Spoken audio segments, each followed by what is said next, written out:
ஓம் நம சிவாய. ஜோதிமயம் ஜோதிடம் சார்பான நான் உங்கள் ஜோசியர் சிவதுர்கா பேசிக்கிட்டு இருக்கேன். இப்போ ஆடி மாதம் வரப்போகுது.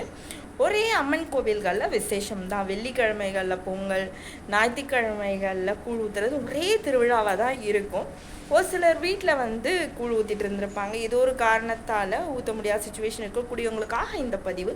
எனக்கு செய்ய தெரியாது, இல்லை நாங்கள் கூழ் ஊற்றினா யாரா வாங்கி கொடுப்பாங்களோ குடிக்க மாட்டாங்களோ, ஒவ்வொரு தடவை தேடி போகணும் அப்படின்னு நினைக்கக்கூடியவங்களுக்காக தான் இந்த பதிவு. அப்படி நினைக்கிறவங்க ஒன்றும் பிரச்சனை இல்லை. உங்களை அருகாமையில் அம்மன் கோவில் இருக்குது இல்லையா? எல்லா தெருமுக்குள்ளேயும் அம்மன் கோவில்கள் இருக்கும். அப்படி அந்த கோவில்களில் கூழ் ஊத்துற திருவிழா அப்போ உங்களால் இயன்ற கேழ்வரகு, அரிசி போன்ற பொருள்கள், அதை கூழ் ஊற்ற வேண்டிய பொருள்களை வாங்கி அங்கே கொடுத்துருங்க. சரிங்களா? ஒரு வெள்ளிக்கிழமையில் அதே கோயிலில் போய் பொங்கல் வச்சுட்டு வந்துடுங்க. சரிங்களா? இப்போ அந்த கூழ் ஊற்றுற திருவிழா அன்னைக்கு நீங்களும் அந்த விழாவில் கலந்துக்கிட்டு அந்த கூழை வாங்கி குடிக்கணும்.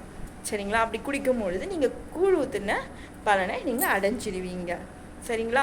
ஸோ இந்த வீடியோ உங்களுக்கு பிடிச்சிருக்கும்னு நினைக்கிறேன். இது உங்கள் ஃப்ரெண்ட்ஸ், ரிலேட்டிவ்ஸ் எல்லாருக்கும் ஷேர் பண்ணுங்கள். சேனலை சப்ஸ்கிரைப் பண்ணுங்கள். ஓம் நம சிவாய.